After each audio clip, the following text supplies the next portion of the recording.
The first wrong thing was the pattern of the fabric.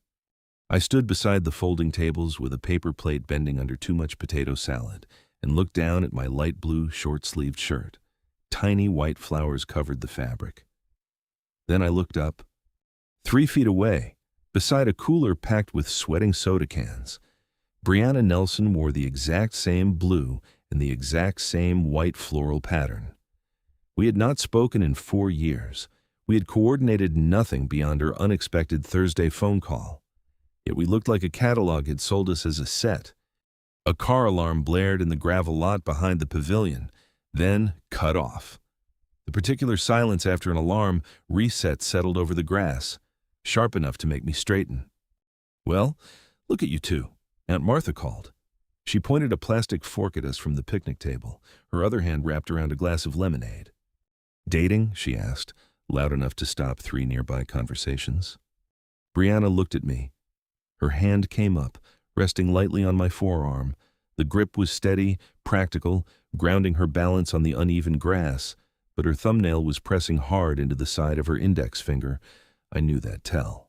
I had cataloged it years ago, back when we were just 2 people working the same seasonal mountain logistics crew, back before life pulled her toward a marriage that eventually failed and pulled me toward the ice shelves of the southern hemisphere. She only dug her thumbnail into her finger when she was calculating how much of the truth she could afford to tell, or when she was trying very hard not to fall apart. She was 38 now, 6 years older than me, and the years had added a sharp, tired edge to her features, but she still had the same quick intelligence in her eyes, the same quiet resilience that had drawn my attention all those years ago. "Just a coincidence, Aunt Martha," Brianna said. Her voice was smooth, completely betraying the tension in her hand. I didn't step away from her touch. I just held my plate and let my presence act as a physical block against the crowd. You gentle a spooked client by letting them set the pace. You don't force a seized bolt. You work it loose. Panic spends the exact resource you need most, time, and right now, Brianna was running out of time. I looked at Brianna's co-worker, a guy named Todd who had invited himself to this family picnic and who had laughed too hard at her jokes all afternoon. He was standing near the grill, watching us, his mouth a flat, displeased line. I didn't care for Todd. He hovered. He took up space without offering any actual support. I didn't get the memo on the dress code. I told the aunt, keeping my tone flat, dropping the heat of the moment down a few degrees. I didn't smile. I just stated the fact. Brianna just has better taste than I do. Martha chuckled, seemingly satisfied that she had extracted a reaction, and turned back to the grill to yell at a teenager about a burning burger. Brianna exhaled, a short, sharp breath, and dropped her hand from my arm. "Sorry," she murmured, turning away from the crowd and walking toward the edge of the pavilion, where the shade of a large oak tree offered a brief respite from the glaring sun. She doesn't know when to quit. "It's fine," I said. Following her, I set my plate down on a weathered wooden picnic table. "Why did you invite me today, Brianna?" The question had been sitting in my throat since she called me on Thursday. When my phone rang and I saw her name on the screen, I thought it was a pocket dial. I had spent the last 36 months rotating between high-altitude base camps, ensuring people didn't freeze to death. When she asked me to come to her family's annual summer picnic, she offered no context, just a location, a time, and a quiet request that sounded entirely too fragile. She wouldn't look at me.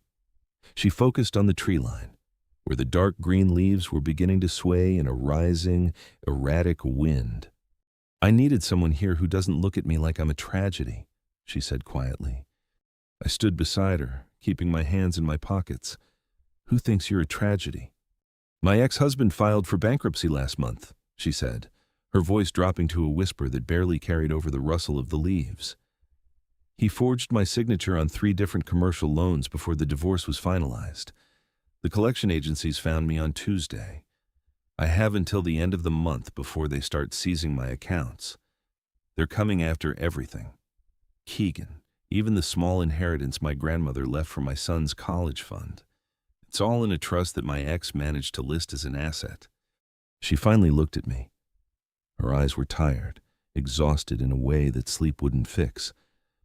My family doesn't know. Todd definitely doesn't know. If I tell them, they'll panic. They'll pity me. And they'll try to take over.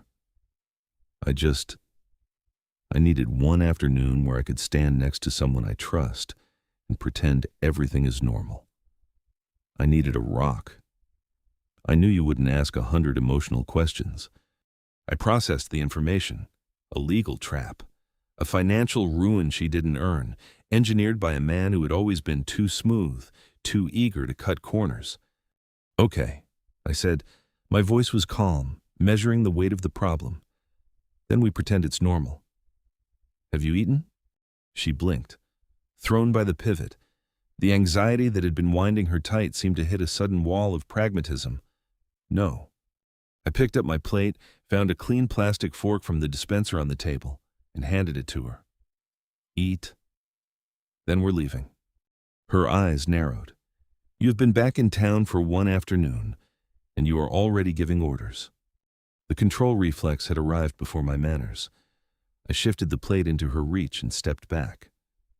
Will you eat first? Then we can leave if you want. Leaving. You wanted normal people don't stay at these things past 3 hours.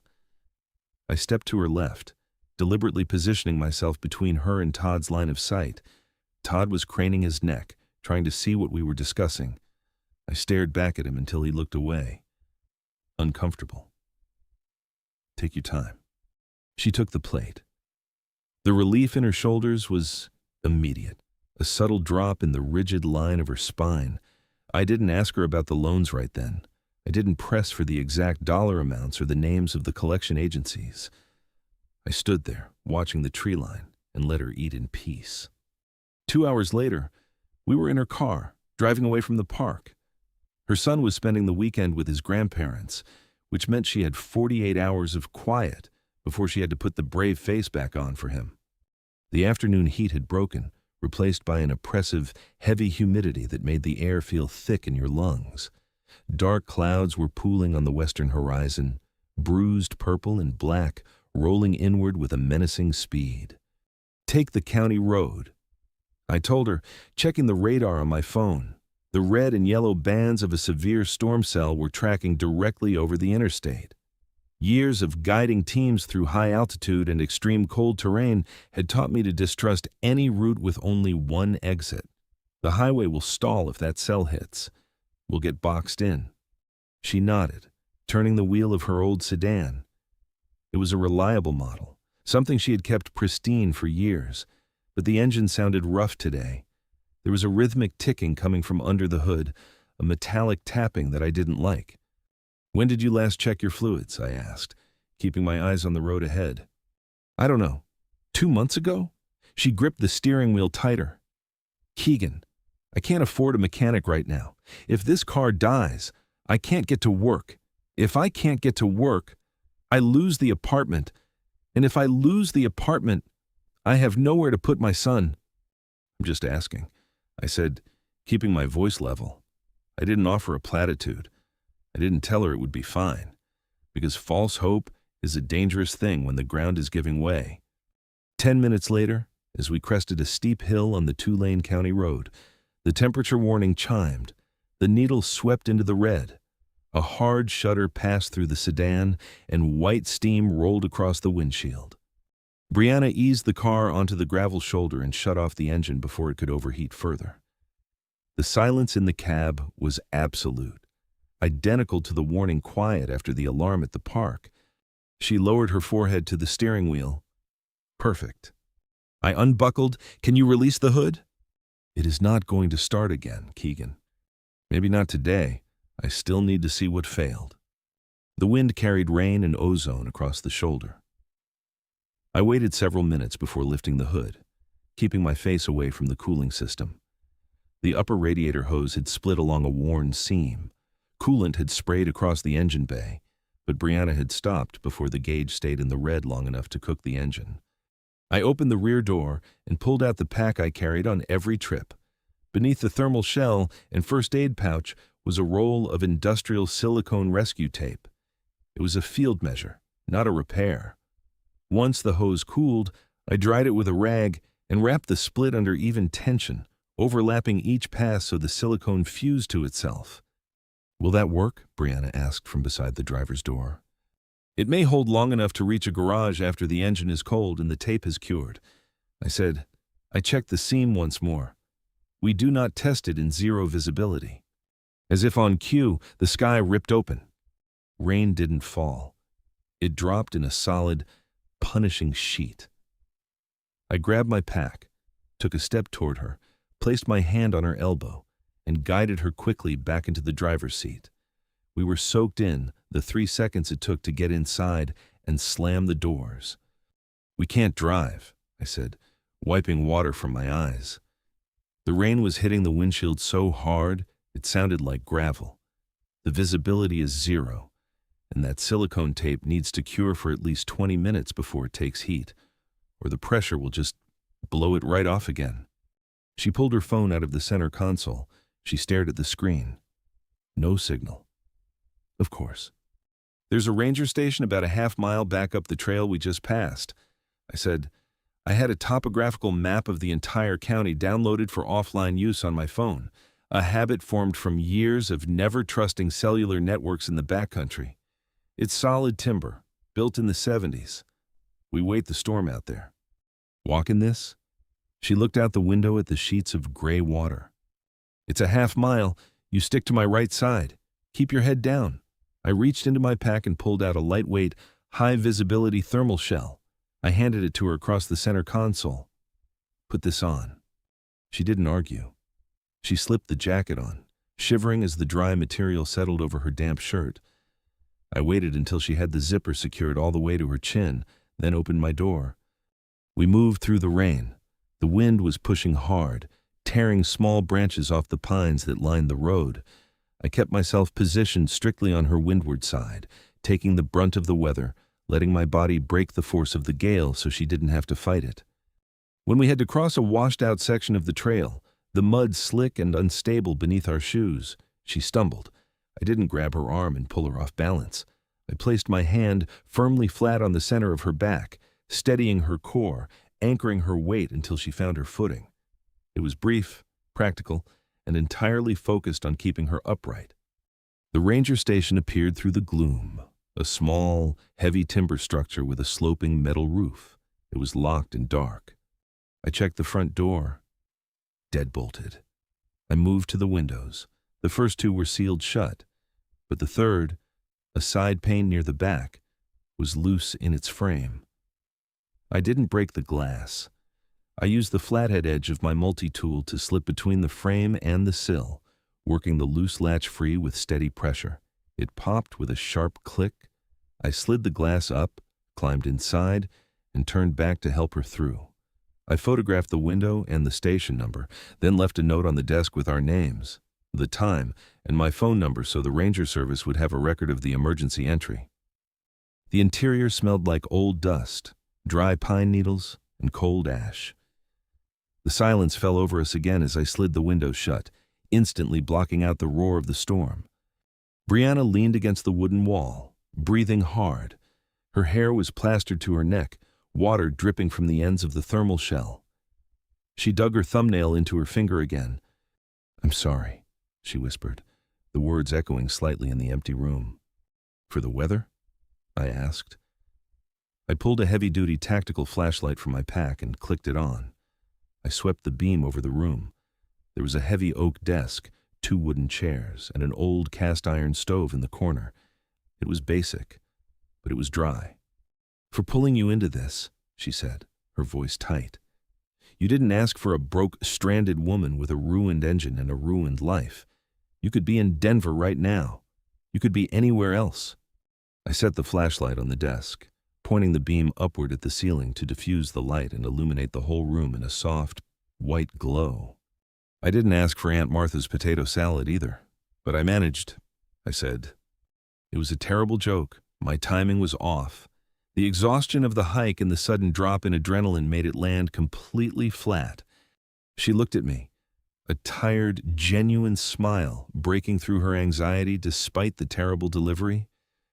You are remarkably bad at making people feel better. Keegan. I fix things. I said. I pulled 2 emergency thermal blankets from my pack, the silver mylar crinkling loudly in the quiet room. I don't do therapy. I handed her 1 blanket. Then I reached into the bottom of my pack and pulled out a small, dented thermos.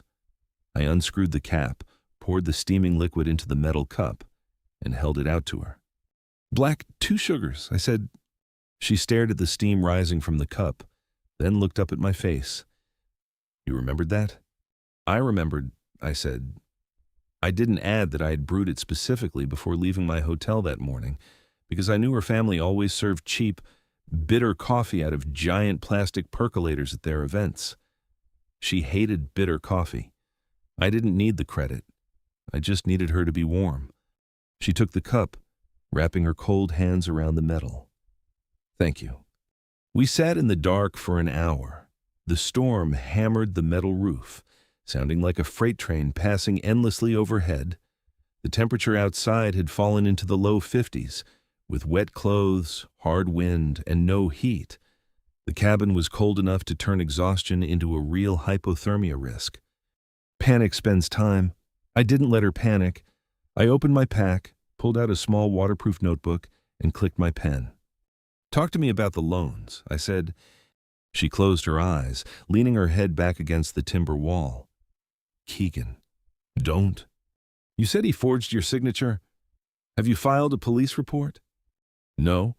If I file a report, he goes to jail. He's the father of my son. He's a terrible husband and a worse businessman. But he's still his father. Where is your son right now? With my parents for the weekend. If you lose your apartment, where does your son sleep? I kept my voice level. I was not judging her. I was identifying the first consequence we had to prevent. Forged signatures have to be disputed through evidence. The bank, the lenders, and the trust administrator will each want dates, documents, and an official identity theft report. We need the record before anyone decides what belongs to you. She pulled the thermal blanket tighter. I don't know how to build that record. I don't have a lawyer's retainer. Then we build only what we can verify and let a licensed professional tell us the next filing. I opened the waterproof notebook. What's the first lender's name? I drew 4 columns across the page: date, access, signature, lender, and slid the pen toward her. For the next 2 hours, she supplied dates while I ordered them. We matched emails on her phone to the days her ex had access to her identification, marked which signatures were digital and which were handwritten, and listed the trust documents separately. Every completed row replaced one guess with something she could hand to a bank investigator, a police officer, or an attorney. Her phone buzzed on the floorboards when the storm shifted enough to give us 1 bar of service.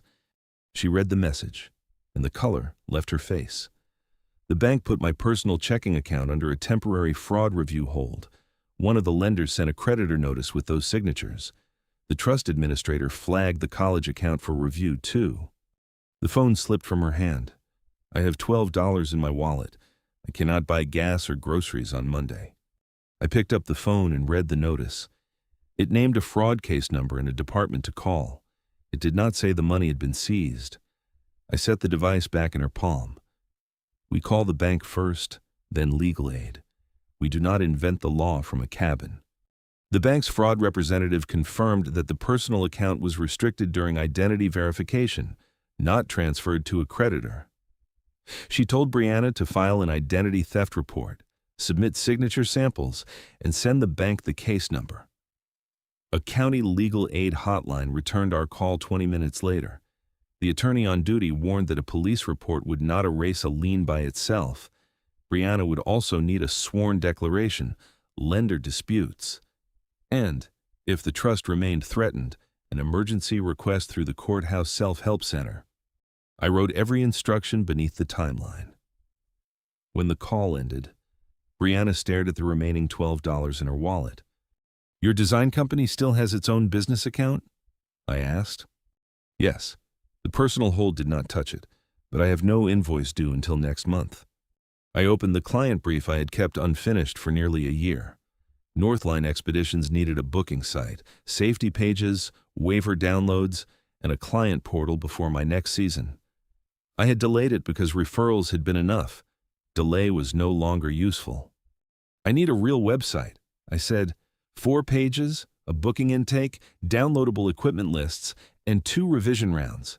$5,000 retainer against the full build. Put the scope in the contract and invoice my LLC. She studied the brief before looking at me. This has to be work. Keegan, not a disguised gift. Then hold me to every deliverable. She opened her laptop on the oak desk, attached the scope to her standard contract, and added a milestone schedule. I read each clause before signing. She issued the invoice through her existing business processor, and I paid it from Northline's business account.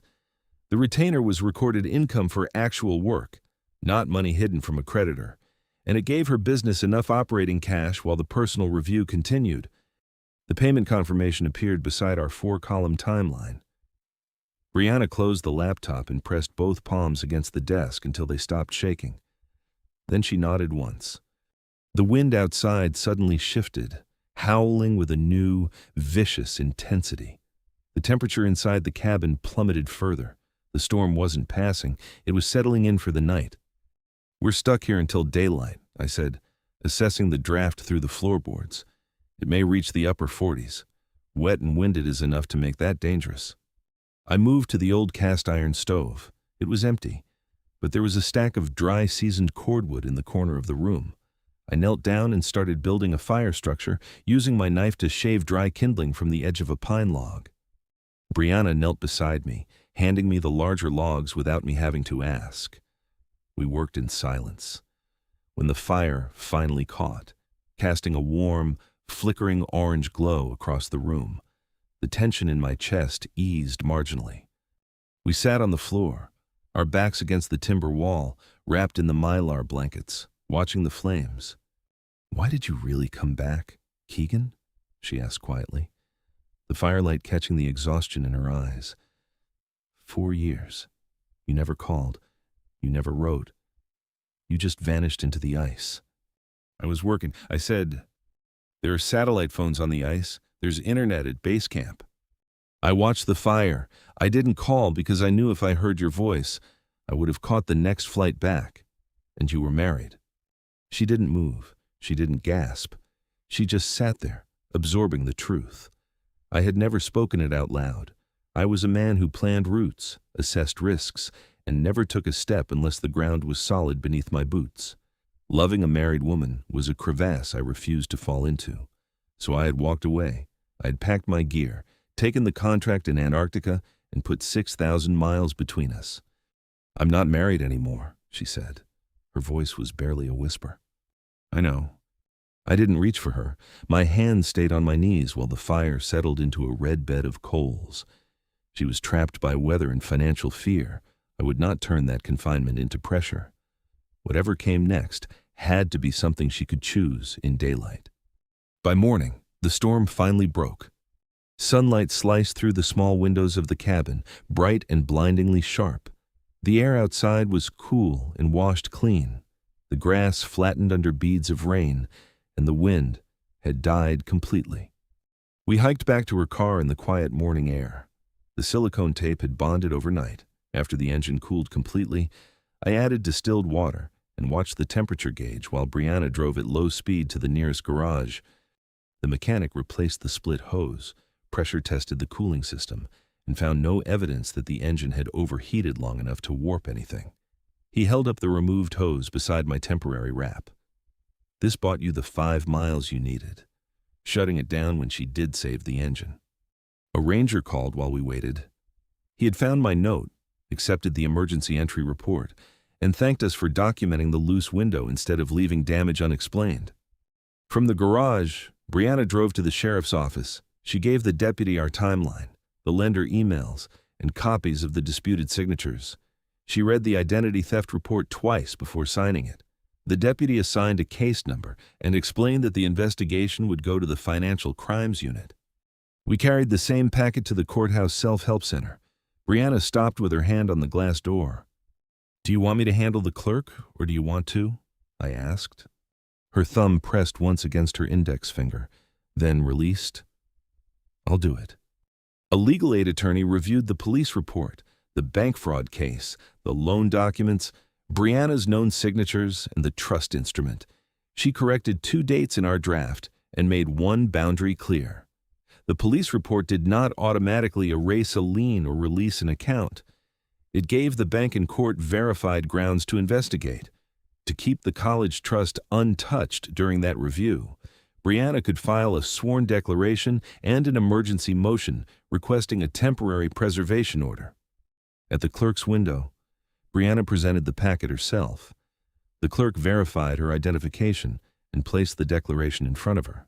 Filing it meant the investigation could reach her ex-husband, but leaving it unsigned meant allowing his choices to keep spending her son's future. She picked up the pen and signed her name, pressing hard enough to leave an indent on the copy beneath it. The clerk stamped the police report, declaration, exhibits, and emergency motion in sequence. Panic had spent enough of her time. The stamped filing was how she took it back. A duty judge reviewed the emergency request that afternoon and issued a temporary order preserving the trust assets while the lenders and bank completed their fraud reviews. The order did not end the case.